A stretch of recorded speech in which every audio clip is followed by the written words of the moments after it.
Hoy vamos a acabar de ver el capítulo 2 a partir del verso que lleva el número 24, donde lo dejamos para comenzar hoy en el versículo 24 del capítulo 2 del libro de Daniel, del profeta Daniel. Dice así la palabra de Dios. Después de esto fue Daniel a Arioc, el cual el rey había puesto para matar a los sabios de Babilonia. Y le dijo así: no mates a los sabios de Babilonia, llévame a la presencia del rey, y yo le mostraré la interpretación.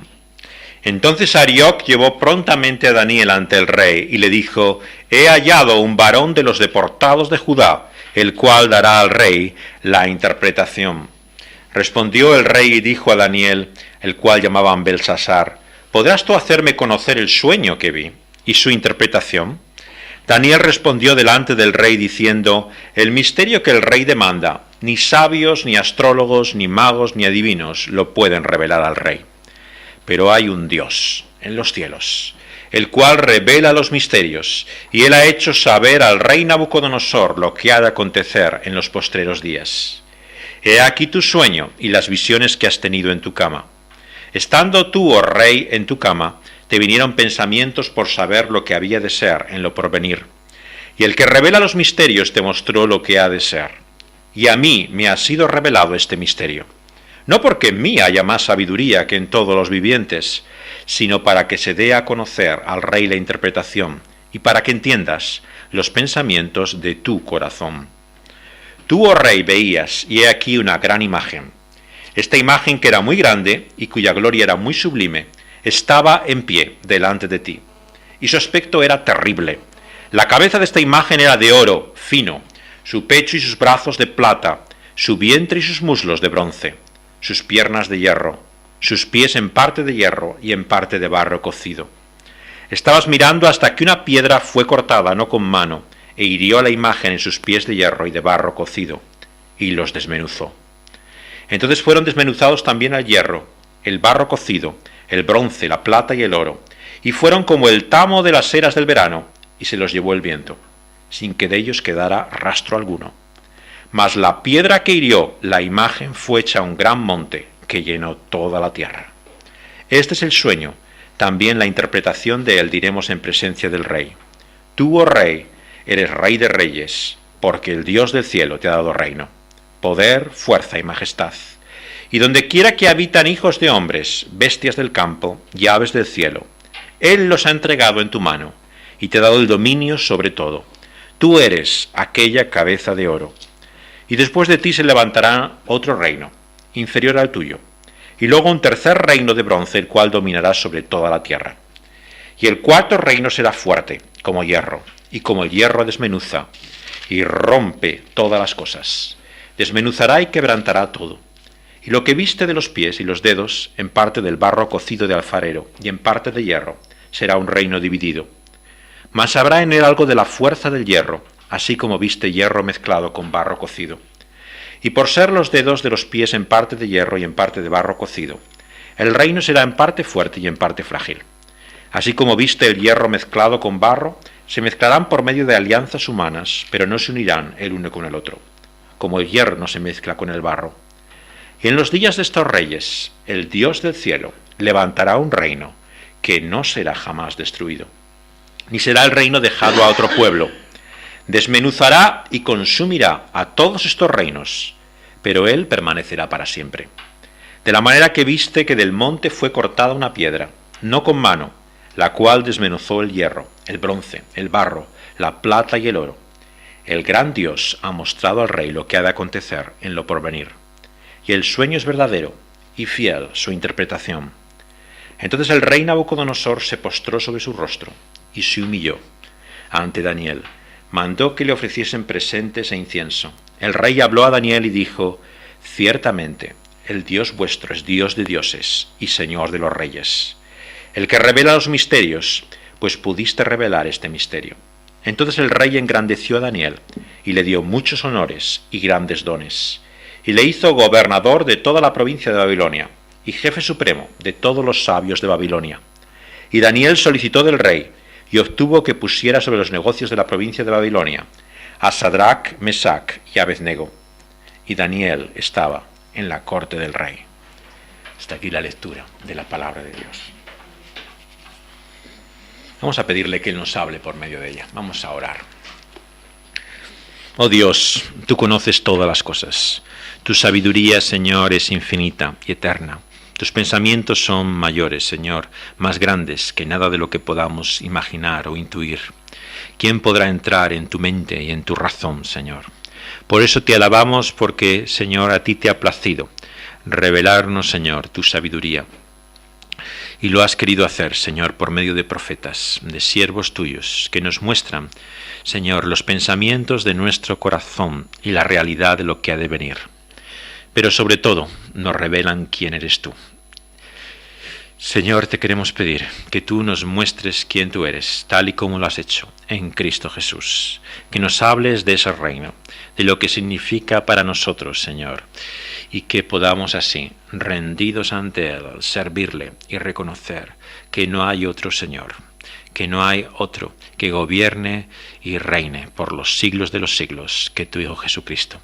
En su nombre te lo pedimos. Amén.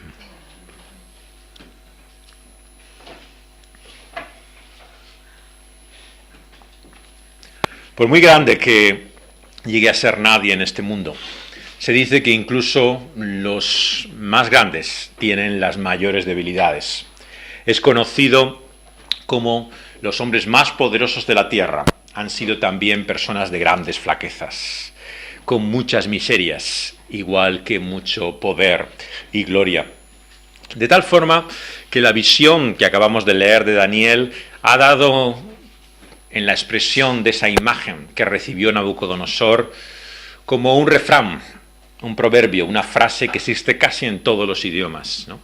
Que es que los ídolos tienen pies de barro.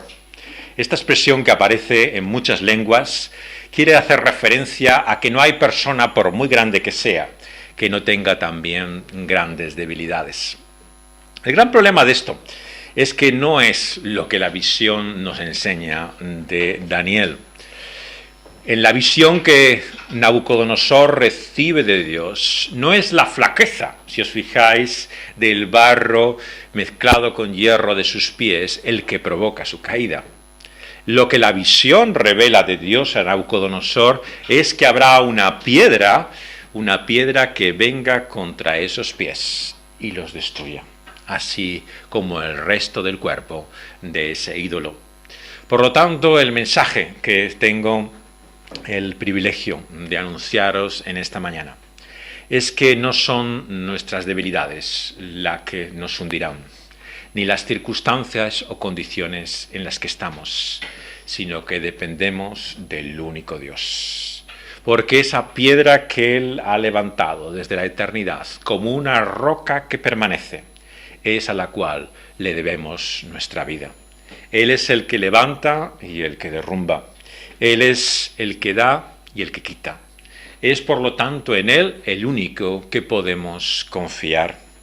Y por eso, la gran lección que sobresale sobre todas las cosas de esta visión que recibe Nabucodonosor y que es revelada a Daniel, es que todo lo que podemos disfrutar en este mundo viene de las manos de Dios. Toda posición, todo reconocimiento, todo don o capacidad, nada hay que sea nuestro, sino que viene de ese Dios.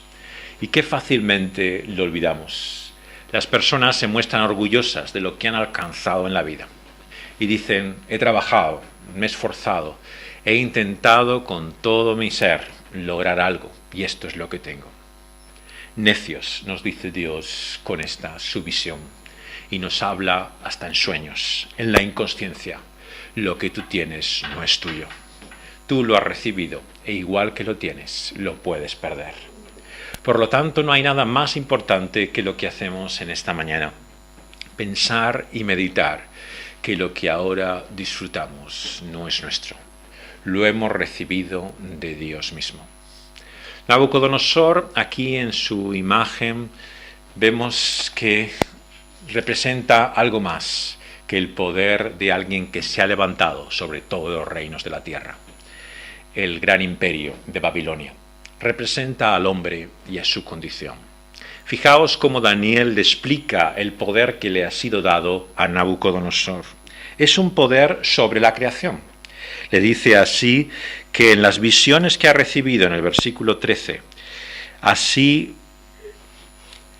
ese árbol que Dios ha levantado, que es su poder, versículo 14, todas las criaturas que hay en el mundo y en la creación, las bestias del campo, los pájaros, las aves, vienen allí a encontrar su refugio.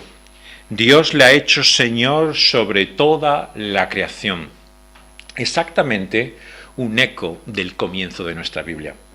Cuando empezamos a leer este libro, descubrimos que Dios ha hecho el hombre. Él no se ha hecho a sí mismo. Ha sido puesta en esta creación y todo lo que tiene le ha sido dada. No hay nada de lo que Él tiene a su alrededor que haya conseguido como fruto de sus manos y de su esfuerzo y trabajo. Le ha sido entregado. Y así Adán, como aquel primer hombre, es puesto como Señor de toda la creación. Y es así considerada su gloria del ser humano y la humanidad sobre todo lo que Dios ha hecho y que nos rodea. Pero la realidad de la que nos habla a continuación en este mismo libro, en el capítulo 3, es que la locura del hombre, como dice el principio de Romanos, es que esa criatura se ha ensoberbecido, se ha enorgullecido, se ha levantado sobre toda la creación como si ese poder fuera suyo. Y no solamente ha hecho con la creación lo que ha querido, sino que ha dicho que Él era el Dios y Señor de ella. La historia de la humanidad, por lo tanto, es la historia de cómo el hombre se ha ensoberbecido, se ha levantado en su orgullo, en su proyecto realmente de gloria y engrandecimiento personal, y se cree que es un Dios. El mensaje, sin embargo, que Dios nos da aquí por Daniel es que, sin embargo, todo lo que el hombre tiene, igual que ahora, puede tenerlo en su mano, lo pierde. El Señor que levanta es el mismo que derrumba. No solamente reyes y poderosos, sino cualquier otra cosa que en este mundo podamos alcanzar. Es fácil en la historia ver cómo los grandes emperadores, figuras que se han levantado en medio de los tiempos y han construido grandes imperios sobre la faz de la tierra, han sido sucedidos por otros. Todos los imperios creen que son eternos, creen que vivirán para siempre. Pero da igual la época del mundo en la que vivamos. Hay siempre un después de. Como en el sueño que recibe Nabucodonosor, detrás de este poder vendrá otro poder. Y después vendrá otro.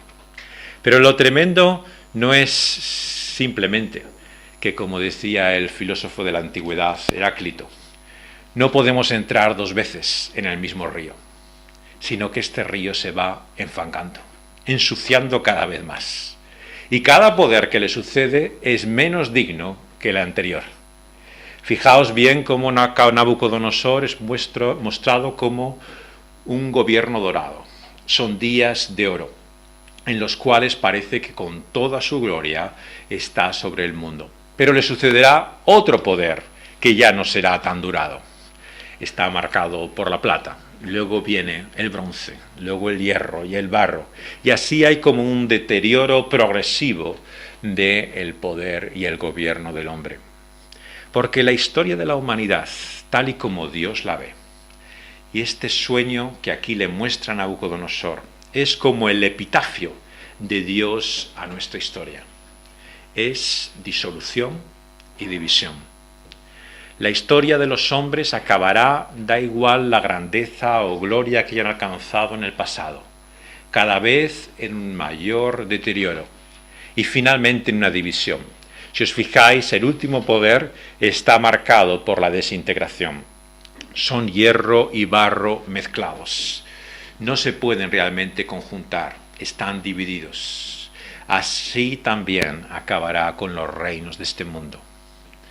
La visión que Dios nos da en los primeros capítulos de Génesis del hombre como la gloria de la creación es sucedida a partir del capítulo 6 al 9 con el juicio de Dios sobre esa humanidad. Y en el capítulo 11, con la cultura de Babel. El hombre levantándose, intentando crear un nombre por sí mismo sobre la faz de la tierra, atribuyéndose a él la capacidad de llegar a los cielos con todos sus logros. Y desde entonces hasta hoy, la cultura de Babel se levanta en nuestro tiempo, con su tecnología, con su progreso, con su conocimiento, con su poder, y sueña con Nabucodonosor poder dominar la tierra. Pero también tiene grandes pesadillas, porque el hombre sabe en el fondo, en lo más profundo de su interior, que no tiene control sobre las cosas. Y en nuestro inconsciente estamos como el monarca de Babilonia, dominados por la ansiedad. No sabemos qué va a ser de nuestro futuro.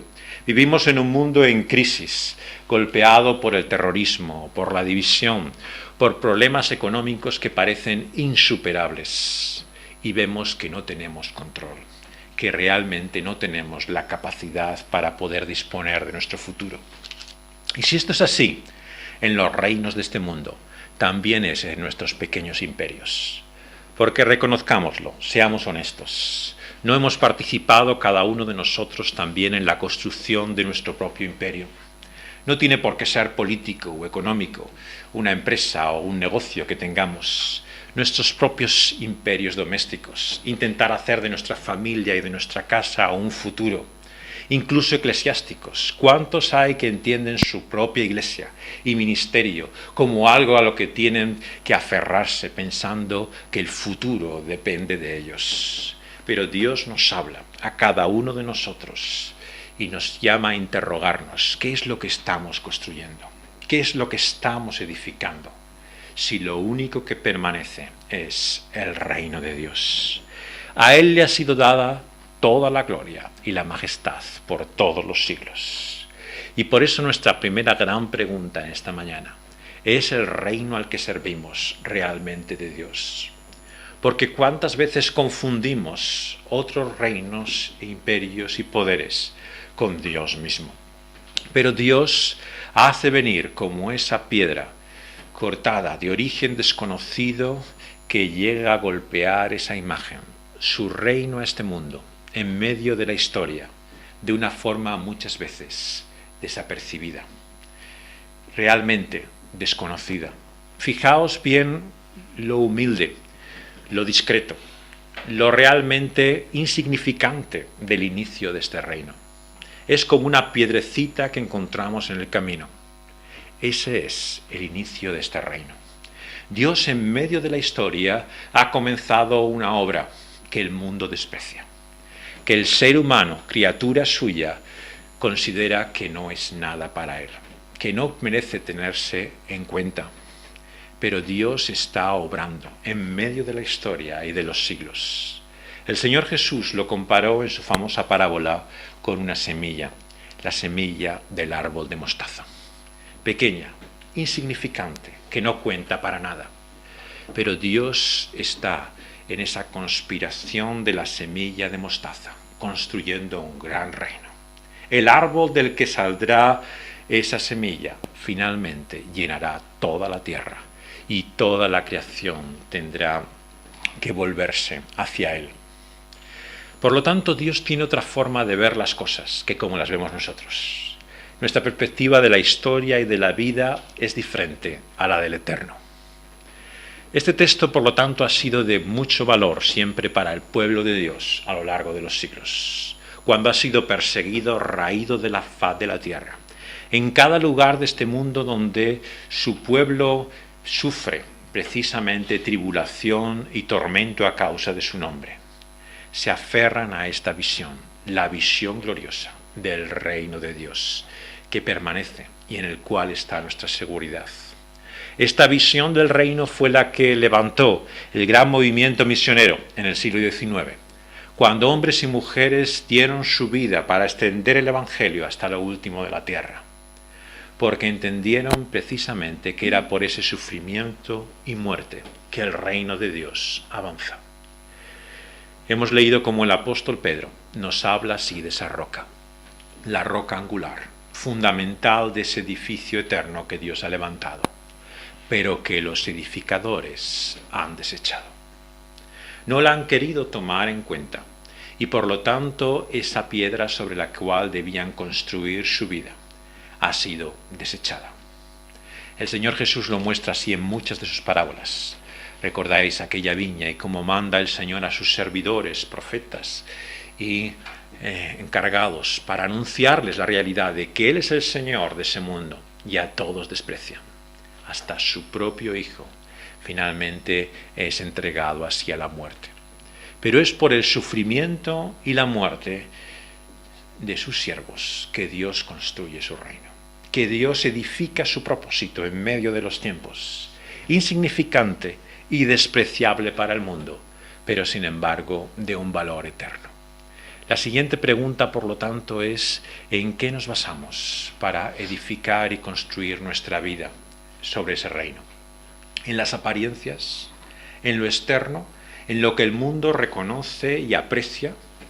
¿O en lo que tiene valor a la luz de la eternidad? Porque la vida se ve de forma muy diferente desde lo que ha de venir en tiempos postreros a la realidad presente. Hay un abismo realmente de ver las cosas como son ahora a como un día serán. Y esto es lo que Dios le muestra a Nabucodonosor y nos muestra a cada uno de nosotros. No seáis engañados simplemente por la apariencia presente. Hay que mirar puestos los ojos en el eterno, en lo que ha de venir. Y esto es lo que nos invita aquí a hacer la palabra de Dios.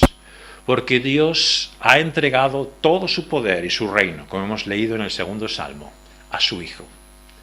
Y aunque Él es despreciado, Él volverá precisamente toda su ira y rechazo. Se reirá desde los cielos porque lo utilizará para mostrar su gloria. Así como Dios hace aquí con Nabucodonosor, Él convierte la ira de este monarca contra sus siervos, consejeros, magos y astrólogos para mostrarle la gloria de Dios por medio de Daniel. Utiliza su propia ira, la ira del hombre, para revelar su gloria. Este es el Dios que se nos revela por medio de Daniel y lo hace todavía hoy. Porque cuando el Señor Jesús fue llevado finalmente a aquella muerte atroz, colgado en aquella cruz, el mundo, como dice el 2.º de los Salmos, consideraba que había acabado con Dios y su reino. Pero precisamente en ese rechazo, Dios lo convirtió en su instrumento de salvación y de gloria. Le levantó sobre todo nombre por medio de ese su desprecio último, del insulto final de aquella cruz. Por eso el cristiano ha de tomar la actitud de Daniel. Fijaos en qué diferencia entre Daniel y este hombre, Arioc. Arioc era el encargado de todos aquellos que tenía bajo su servicio el rey como consejeros. Cuando Daniel le dice que tiene el sueño y la interpretación, va al monarca y le dice en el versículo 25, he hallado a un varón, el cual dará al rey la interpretación. Fijaos cómo sutilmente Arioc se atribuye su propia gloria. Él ha conseguido la solución para el enigma que tenía el monarca. Es así también como el ser humano actúa una y otra vez. En cualquier cosa intentamos salir lo mejor parados posibles, atribuirnos los logros de otros, de alguna forma siempre hacer mostrar a otros que nosotros somos los que contamos y los que logramos las cosas. Pero qué diferente es Daniel. Cuando el rey le pregunta, ¿y tú puedes hacerme conocer ese sueño y la interpretación? En el verso 27 Daniel le responde, el misterio que el rey demanda, ni sabios, ni astrólogos, ni magos, ni adivinos lo pueden revelar al rey. Por lo tanto, todo lo que el mundo y su conocimiento, su sabiduría pueda alcanzar, da igual que sea en su sociología, en su historia, en su psicología, en su economía, en todo lo que podamos ver del conocimiento humano, no tiene la respuesta al enigma del hombre. Qué importante es poder entender esto, que la solución al misterio de la humanidad no está en las manos del hombre. Comprender esto es realmente lo que nos lleva en primer lugar humillados ante Dios, a reconocer que hay otra sabiduría que desconocemos, alguien del cual depende realmente nuestra vida. Daniel le dice que hay un Dios en los cielos, versículo 28, que revela los misterios, y él lo ha hecho saber a Nabucodonosor, lo que ha de acontecer en los postreros días. Y ese es su sueño y las visiones que ha tenido. Le vinieron esos pensamientos para saber lo que había de ser en lo porvenir, versículo 29. El que revela los misterios le muestra lo que ha de ser. Cuando muchos cristianos leen esta expresión, los postreros tiempos, los últimos, lo que ha de venir, inevitablemente está la tentación de caer en la especulación profética.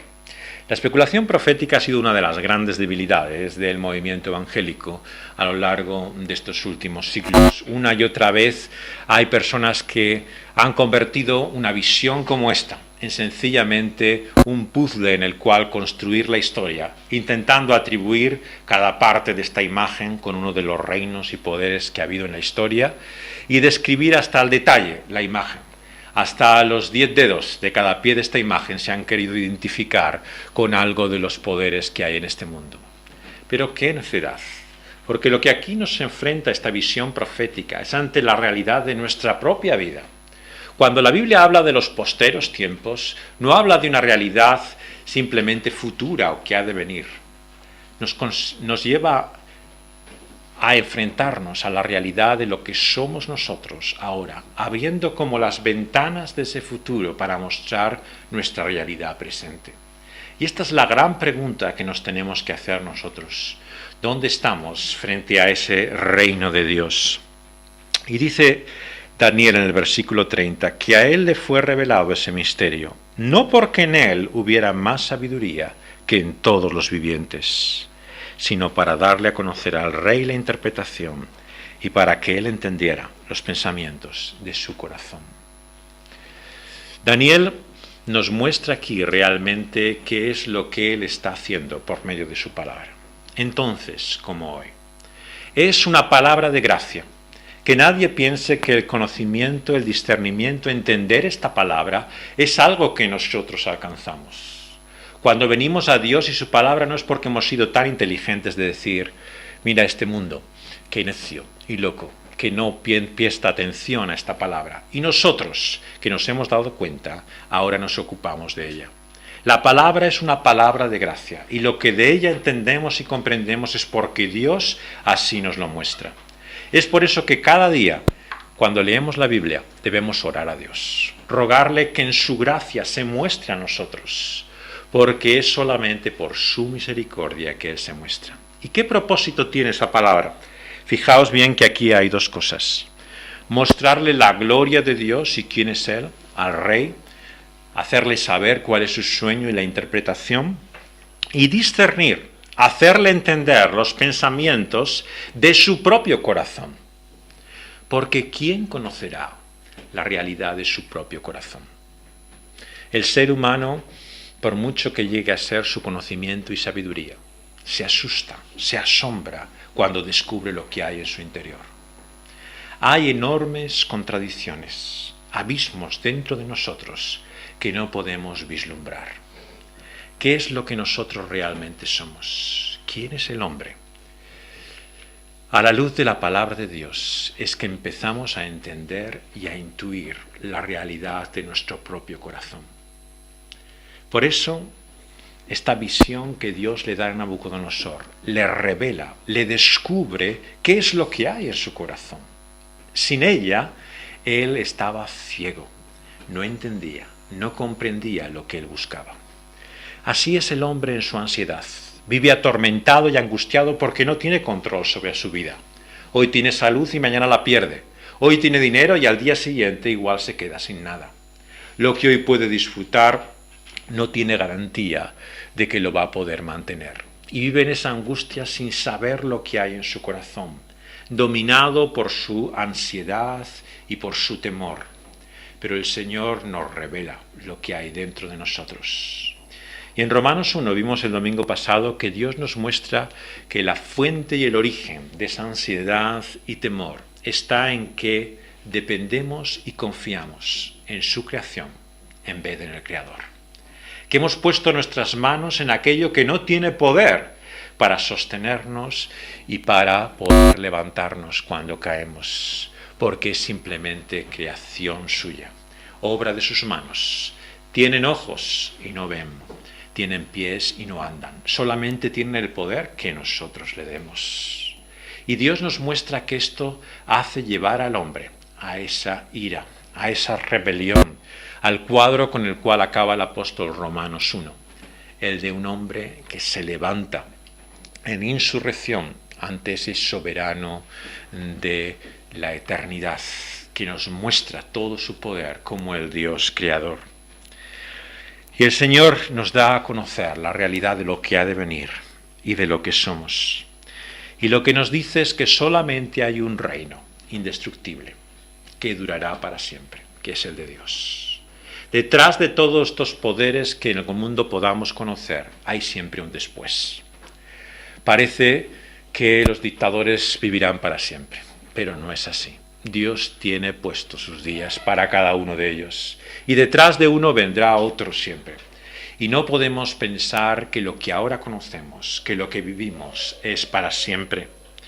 El Señor nos muestra, por lo tanto, que Dios ha hecho en la historia unos límites, un espacio para todo lo que hoy conocemos y vemos, y que todo llega a su fin. Sic transit gloria, decía la expresión latina de origen cristiano, que muestra cómo todo esplendor y gloria en la tierra y en el mundo es transitorio. No lo olvidemos. Los que hoy son famosos y populares, dentro de un par de años nadie sabe ni quiénes son. Y pasa un par de décadas y están condenados a las páginas de recuerdos y efemérides. Nadie sabe ni su nombre, no se acuerda ni quiénes eran. Personas han podido construir grandes bibliotecas y hoy sus nombres están perdidos en ellas. Ya nadie los lee ni sabe quiénes son. Los que se han levantado en la historia y han recibido admiración ha sido de una forma transitoria, temporal. Y por lo tanto, la palabra de Dios nos muestra que solamente hay un reino que permanece para siempre, que es el de Dios, el eterno. Y se muestra de una forma oscura e insignificante, como esa piedra que golpea como una china, como una piedrecita insignificante contra esa figura descomunal e inmensa. Fijaos esa imagen metálica con todo su resplandor en medio de aquella llanura, llamando la atención de todos. ¿Qué era esa piedrecita que golpeaba contra ella? No era nada. Así es el reino de Dios en este mundo. ¿Qué creéis que cuenta el cristianismo y lo que Dios está haciendo por medio de su pueblo en la historia? Para muchos no cuenta casi nada. Es simplemente una ideología, una expresión más del hombre y de su imaginación. Pero lo que mueve la historia, eso es su poder, eso es la economía, eso es lo que el hombre alcanza por su poder militar. Pero la fe y las creencias, ¿qué influencia tienen al fin y al cabo en la historia? Pero Dios nos dice todo lo contrario. Es Nabucodonosor el espectador, el que mira, pero es Dios el que mueve realmente la historia y todo lo que en él vemos. Qué forma tan distinta de ver el mundo, la que Dios nos muestra en su palabra y la que nosotros vemos cuando prescindimos de él. Y lo que nos dice es que el Señor ha querido que todos los reinos de este mundo, Apocalipsis, la visión final, sean del Rey de Reyes y Señor de Señores, Cristo Jesús. Él es el único que recibirá toda la gloria y reconocimiento. Él es la roca que desecharon los edificadores y que se ha convertido en la piedra fundamental, el ángulo en la cual edificar nuestra vida. Fuera de ella, todo será división y disolución. El hombre finalmente no logrará construir nada. La cultura de Babel lleva implícita en sí misma su propia ruina y desastre. Dios será y su reino lo único que queda. Por lo tanto, nuestra confianza no puede estar en una versión mejorada de la humanidad, en un sueño, en una utopía de que la humanidad llegue a ser de tal forma renovada que finalmente pueda llevar a nuestro mundo, a este futuro maravilloso con el cual muchos sueñan. No, Dios levanta ese reino de su propia iniciativa y de la nada, y de él levantará de esa piedrecita un gran monte, como dice Isaías y Miqueas, que llenarás toda la tierra con su gloria y su esplendor. De aquello insignificante Dios levantará la única realidad que permanezca para siempre. Y quien se resista contra ella, el lenguaje es del primer salmo, será como esparcido al viento. La imagen que hay aquí delante de Nabucodonosor es que aquel que se levanta así, versículo 35, será como un tamo de las eras del verano, llevado por el viento, sin que de ellos quede rastro alguno. Da igual lo grande que hayan sido los nombres de muchos en este mundo. Eternamente no quedará memoria de ellos. Serán totalmente esparcidos, no serán nada delante de ese Dios. Qué necedad pasar nuestra vida cantando las glorias y alabanzas de los que no van a ser nada, cuando podíamos reconocer, honrar y alabar el único nombre que permanece. Un día todos serán doblegados, sometidos ante la realidad de ese reino. De rodillas reconocerán que Él es el Rey y Señor de señores. Pero para algunos será demasiado tarde. Esa piedra será una piedra de choque. Dice Pedro que será como un obstáculo contra el cual no podrán seguir su camino. Serán desechos. Como los elementos de esta imagen, así serán desintegrados ante la realidad gloriosa que permanece. Y lo único que queda es siempre su ambición, el sueño de su poder, su codicia y avaricia. Pero Dios hará que finalmente se desvanezca ante la realidad gloriosa de quién es Él. Nuestra pregunta final es, por lo tanto, ha de ser no solamente para qué vivimos, qué es lo que estamos buscando edificar y construir en esta vida, sino qué es lo que hacemos en este mundo. Fijaos bien que Daniel comienza nuestro libro diciendo no al monarca. Yo no participaré de esta dieta, esta comida del rey. Pero ahora le dice sí. Yo te desvelaré cuál es este sueño y su interpretación. Porque el creyente en este mundo es no y sí al mismo tiempo. Cuando el Señor Jesús dejó esta tierra en su última oración en Getsemaní, le dijo: Padre, yo no te digo que los quites de este mundo, porque aunque no son de este mundo, están en él. Y así como Daniel, cada uno de nosotros estamos para buscar también el bienestar, como dice Jeremías, de esta ciudad, de los hombres, de este mundo.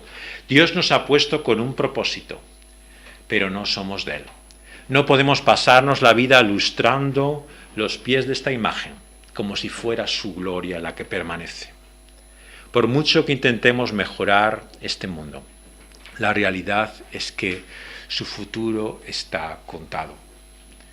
Tenemos un propósito y una misión, pero es cuando ponemos nuestros ojos en el reino de Dios y el eterno que nuestra vida adquiere sentido, que realmente somos útiles para aquellos que nos rodean. Fijaos que la visión de Dios aquí en este sueño y su interpretación es que Dios reina. Este es el mensaje una y otra vez de este libro de Daniel, como de toda la Biblia. Él es el Señor, el soberano. Pero a continuación, ¿qué es lo que nos describe la palabra de Dios? Que nuestro deseo es que ese reino venga. Ven, Señor Jesús. ¿Cuál es la respuesta de la muchedumbre ante la declaración de ese trono eterno? Aleluya, que así sea. Por lo tanto, el cristiano vive a la espera, en el anhelo y deseo de que ese su reino sea consumado. ¿Por qué? Porque el reino entra en la historia a su debido tiempo. Tras aquel gobierno de los babilonios, vendrán a continuación el gobierno de los medo-persas. Después de ellos vendrá el gobierno de los griegos, Alejandro Magno, que ya a los 20 años lloraba porque no había ningún reino que conquistar sobre la faz de la tierra. Pero luego vienen los romanos, tan divididos desde su origen que tienen guerras civiles la mayor parte de su imperio. No logran finalmente consolidarlo. Y en ese tiempo dado, el Señor Jesús mandó a su siervo, Juan el Bautista, y proclamó por las calles de Galilea, por los caminos de Palestina: arrepentíos, que el reino de Dios se ha acercado. De aquel origen humilde, ignoto, en Belén de Judea, nació el Rey de Reyes. Vino a este mundo y los gobernantes, ni siquiera Herodes en Judea, le tuvo en cuenta, solamente para buscar su muerte. Pero sin embargo Dios tenía un gran propósito con él. El Señor nos muestra que por medio de su desprecio, de su obediencia, de su dependencia del Padre hasta la muerte, el Señor edificaba el reino eterno. Y por lo tanto, ante la cruz de Cristo, ¿de qué podremos gloriarnos? El Señor Jesucristo nos muestra cómo su reino se edifica de una forma distinta a los reinos de este mundo. No se edifica por el poder y la gloria de nuestros logros, sino por nuestro servicio obediente y sufriente hasta la propia muerte. Por lo tanto, nuestra última pregunta es: ¿cómo servimos ese reino? ¿Lo servimos de la forma que el mundo reconoce o aprecia, o como el Señor Jesús nos enseña? El Señor Jesús se humilló y vivió en la dependencia última del Padre hasta su misma muerte. ¿Qué propósito tenía Dios entregándole aquella cruz? Pero en fe y confianza sabía que Dios iba a cumplir su propósito por medio de esa cruz. Y por toda la eternidad, el que está sentado en el trono es el Cordero sacrificado. El Señor nos muestra que su forma de hacer las cosas no es la nuestra. Y por esto tenemos que buscar la dependencia de Él, el reconocimiento humilde de quién es Dios en nuestra vida y, sobre todas las cosas, servirle sabiendo que Él es quien tiene la última palabra.